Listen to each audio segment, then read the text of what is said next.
Shalom jemaat yang saya kasihi dalam Kristus. Saya berdoa saudara semua tetap sehat di dalam Tuhan.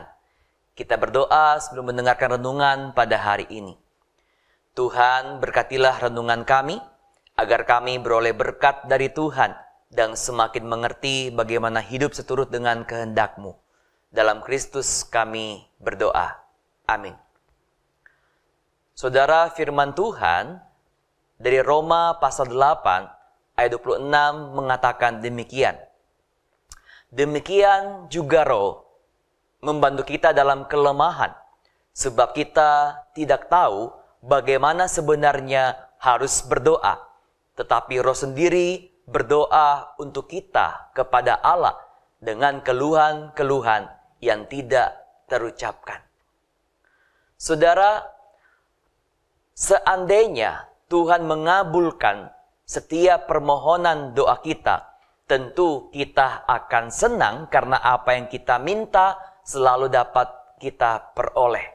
Kita meminta supaya Tuhan mengusir virus COVID-19 dari dunia ini. Virusnya pun langsung hilang. Kita berdoa, meminta pasangan hidup, suami atau istri dengan kriteria A, B, C, dan D, dan Tuhan memberikan sesuai dengan apa yang kita minta. Kita meminta agar Tuhan menyembuhkan sakit penyakit kita dan Tuhan sembuhkan kita. Kita meminta supaya anak-anak kita berhasil, Tuhan membuat mereka berhasil. Lama-kelamaan saudara, kalau ini terjadi, maka fokus kita berdoa tidak lagi mencari Tuhan. Tetapi kita hanya mencari jawaban, memenuhi keinginan yang kita mohonkan kepada Tuhan.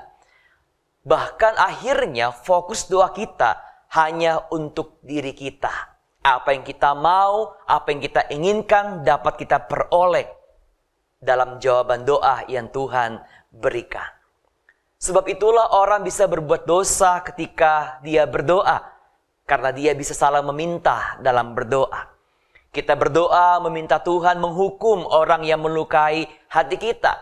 Kita berdoa meminta Tuhan mendatangkan malapetaka bagi orang yang menyakiti hati kita. Kita berdoa meminta sesuatu hanya untuk kesenangan kita, kepuasan kita, untuk menyombongkan diri kita. Karena itulah firman Tuhan berkata bahwa Roh Kudus menolong kita dalam kelemahan ketika kita itu berdoa. Roh Kudus ingatkan kita supaya kita tidak salah meminta kepada Tuhan hanya untuk kepentingan diri kita. Bahkan dalam kelemahan pun, dikala kita mungkin mengalami beban hidup yang berat, mempunyai persoalan yang begitu banyak, kita berduka, menangis, meneteskan air mata sampai nggak ngerti harus berkata apa lagi kepada Tuhan ketika kita nggak bisa menerima kenyataan yang terjadi. Roh Kudus menolong kita untuk tetap yakin dan percaya bahwa Tuhan tetap ada untuk kita. Mari saudara, berdoalah dalam pimpinan Roh Kudus. Berdoalah meminta pengampunan Tuhan dan cinta kasih agar kita mampu mengampuni sesama. Berdoalah meminta kerendahan hati kepada Tuhan jika kita berbuat baik dan menolong sesama. Berdoalah meminta kepekaan dari Tuhan supaya kita mampu mendengarkan suaranya, mengikuti pimpinannya. Saudaraku dikasih Tuhan, kalau Tuhan punya semua jawaban atas doa kita, lalu buat apa kita berdoa? Sederhana, yaitu untuk menemukan, untuk mencari tahu apa jawaban doa yang Tuhan telah siapkan untuk kita.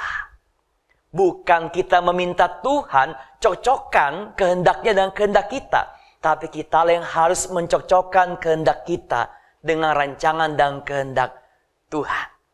Maka tagline renungan harian pada hari ini adalah, kita bisa salah meminta ketika berdoa, tetapi Tuhan tidak pernah salah menjawab doa kita. Amin. Kita berdoa. Tuhan, ampunilah kami kalau kami sering berdoa untuk kepentingan diri kami sendiri, bahkan salah meminta dalam doa kami. Kiranya Roh Kudus menolong kami agar kami mampu berdoa dengan benar, berdoa, mencari dan menemukan kehendak Tuhan, ikut kehendak Tuhan.